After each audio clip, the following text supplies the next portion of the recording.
Today we're going to talk about arithmetic sequences. And arithmetic sequences are sequences you've known ever since you were a little kid. You just may not have known they were called arithmetic sequence. It's when you have a sequence and it increases by the same amount every single time, or it goes down by the same amount every single time. And that is the only kind of sequences that we're going to talk about today. And there's going to be two very important formulas that you're going to have to know. So let me just show you right now. So in your notes, this would be an example of an arithmetic sequence. And the reason why is because if you look here, you're saying, oh, what's the difference? Arithmetic sequence have to have a common difference. So if it doesn't, if it like goes up by 2, down by 1, up by 2, down by 1, that is not arithmetic. It needs to be the same every single time, okay? So the difference here is 13. The difference here is 13, the difference here is 13, the difference here is 13. So I know, yes, this is an arithmetic sequence because I am adding. Multiplying is not arithmetic, okay? It has to be the sequence go up or down by the same amount the entire time. All right, the domain is the term number. So this is 1. This is the term number is 1. The domain is 1. The range is 26. The range is the value that is in that spot. This is the second term. The domain is 2 and the range is 39. It's the second number in that spot. Okay, and I kind of wrote that here. So a lot of times they'll reference this as A sub 1 or A1. It just means what number's in the first spot. So the first spot is 26. That's the term number, and that's the term. Okay, same thing. A2 is 39. All right. Now, I want to talk to you about the first formula we're going to learn about. It's the recursive formula. And so the recursive formula is stuff you do all the time. It's like when I say, hey, I have a pattern, figure out the next number. You actually use the recursive formula, but you do it all in your head. If I were to say to you, hey, here's a pattern, figure out the next number, that's a lot easier than me saying, hey, figure out the 100th number. We're going to learn that formula as well today, but right now we're just talking about the recursive formula. The recursive formula only really helps us find the very next number, okay? It is not helpful to find the 100th number. In fact, it's kind of not really that helpful because we can usually use the recursive formula in our head without after having to write anything down. Just like when you were little, right? Your teacher said, what number comes next? You could just figure it out. Add 5, add 5, add 5. All right, so today, this is actually the recursive formula. Right here, recursive formula. And so the two things that you need for the recursive formula, and it's actually weird, it's double-deckered like this. I've seen it before where it's written like in a long line, but you need two things. It's like two parts. This first part tells you, hey, we need to know the first number in the sequence. And then this part tells you, this basically says, hey, what are we looking for? We need the number in front of it, and then we need to also know what the common difference is, okay? So for the recursive formula, we need the first number and the common difference. Okay, so this is how you use it. And this is really what you're gonna have to know because most of the time you're just gonna calculate it in your head. Okay, so if you saw the recursive formula, if you saw this written down, here's how you use it. Well, A sub 1 is 10. So that means the first term is 10. All right, now if I'm looking for the second term, let me move this over. If I'm looking for the second term, this is how you would actually fill this out, even though I know you're not gonna do this. You're gonna say the second term, so A sub 2 is the second term. Well, I have A sub n minus 1. Well, what's the value of the term in front of the one I need? I'm looking for A sub 2, but I need to know A sub 1, and then I'm going to add 3 to it. Okay, so what is A sub 2? If A sub 1 is 10, and I'm going to add 3 to it, A sub 2 is 13. Now, do I ever think you are going to do all of that work for this? I do not. Here's what I think you're gonna do. I think you're gonna say, oh, wait a second, Miss Knight. When I look at this equation, I notice that that's the common difference. And this is the first term. So I'm not really gonna probably do any of that. I'm just gonna say the first term is 10. Let me move that over. The first term is 10, then I add 3. The next number is 13. Then I add 3. The next number is 16. then I add 3. And you are going to keep adding 3 to figure out the rest of the sequence. All right, so recursive formula, not super helpful. What you need to do is just be a detective and say, okay, I can find a sub 1 and I can find the common difference, and then I can make my own sequence. All right, but in actuality, this is what you're doing, but this is the outcome that we want, and I am totally fine if you just say, okay, that's the first term, it's going up by 3, going up by 3, and you make your sequence. You're not gonna have to show me all of this, okay? So let's talk about how to come up with it, because that does get a little tricky. Okay, how to come up with it? Well, actually, it's not that tricky. Okay, so what are the 2 things that we needed? We needed the first term and the common difference. So we need the first term. All right, well, to fill in the formula, you're gonna say a sub 1 equals 5, because that's the first term. And then you're gonna go, oh, wait a second, I know the formula is a sub n equals a sub n minus 1, and then I have to figure out what the common difference is. Well, look here, my common difference is add 2, add 2, add 2. Okay, so then I'm just gonna put add 2. Now remember, I'm not gonna be giving you this stuff that's in blue, I put it in blue because that's gonna be consistent every time. You're gonna have to write out the whole recursive formula, and kids usually hate this because the deal with recursive formula is that the reason why it's a pain is that because if I want to know the 100th number, I need the 99th number, and if I want to find the 99th number, I need the 98th number. And if I want to find the 98th number, I need the 97th number. So it's not super helpful, right? It's helpful for me to get the next ones, but you would just look for the first one and the common difference, and you would figure it out.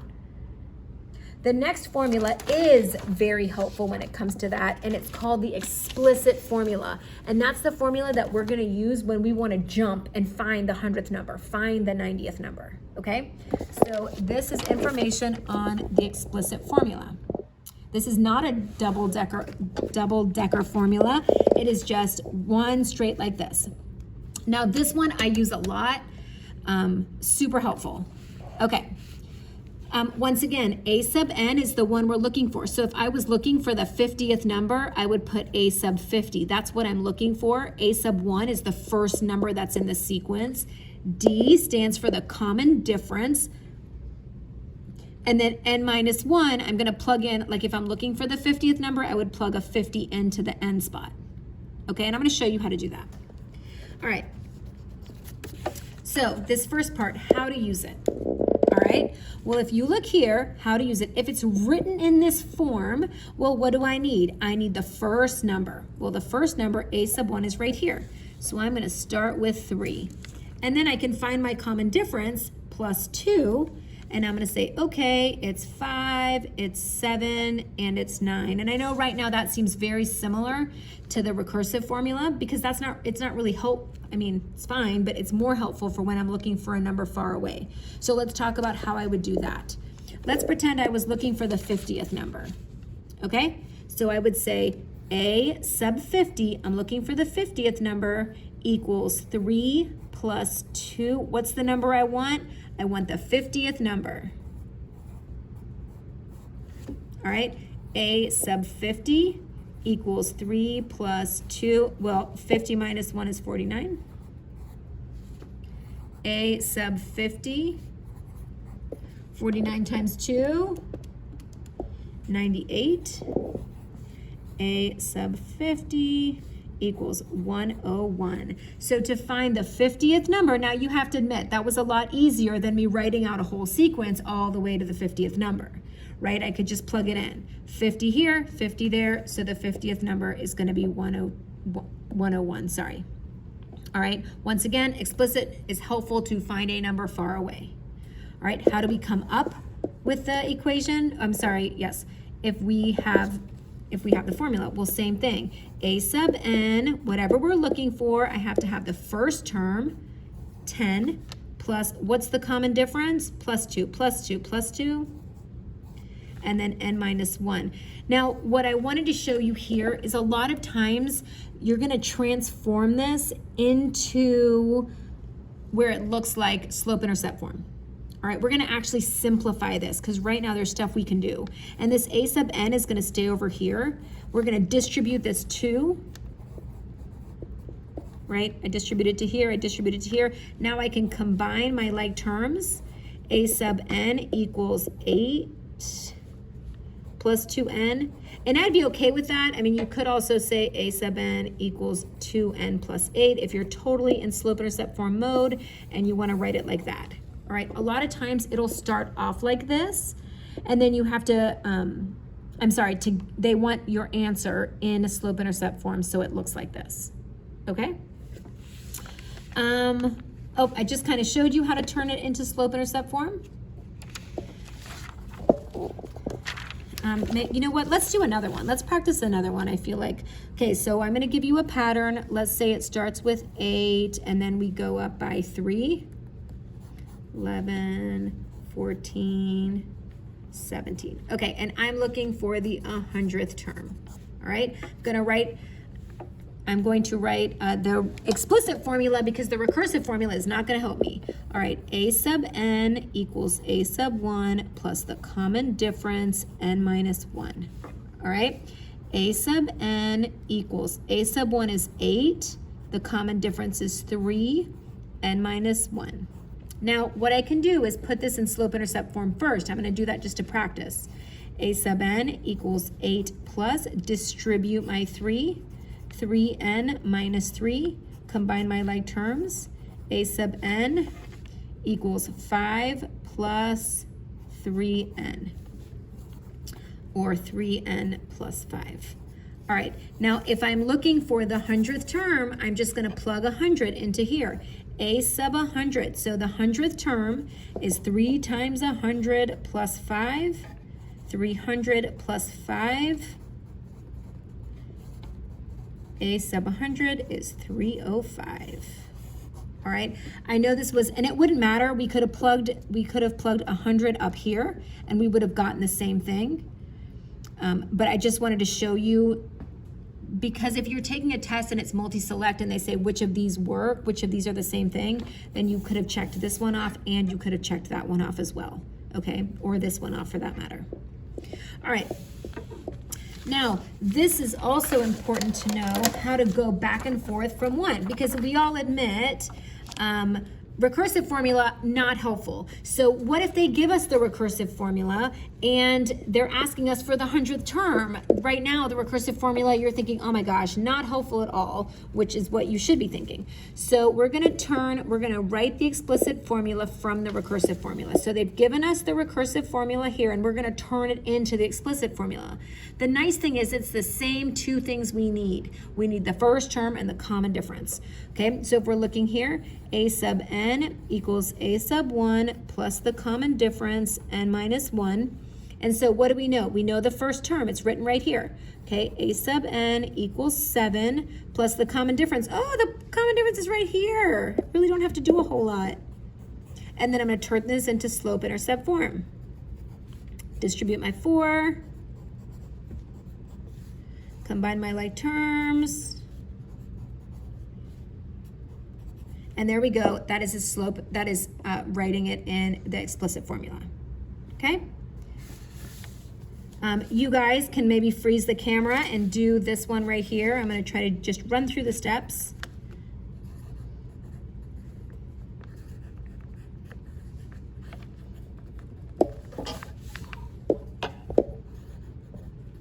A sub 1 is 10. Common difference is minus 3.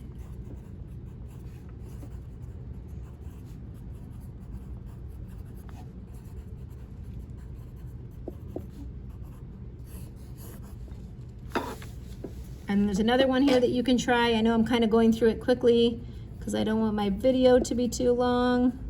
Do I use it over? Okay.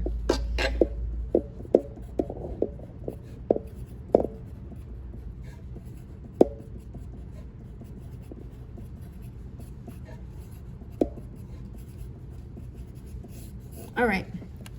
Now let's talk about how to go the other way around. What if I have the explicit formula and I need to find the recursive formula? Okay, well, the explicit formula, I wrote this so that it's in slope-intercept form because it's a little harder to see what the common difference is and what the first term is.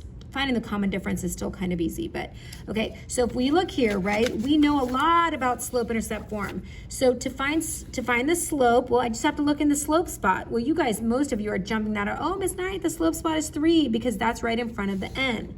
All right, so we know that the common difference is going to be 3. And now we have to find what the first term is.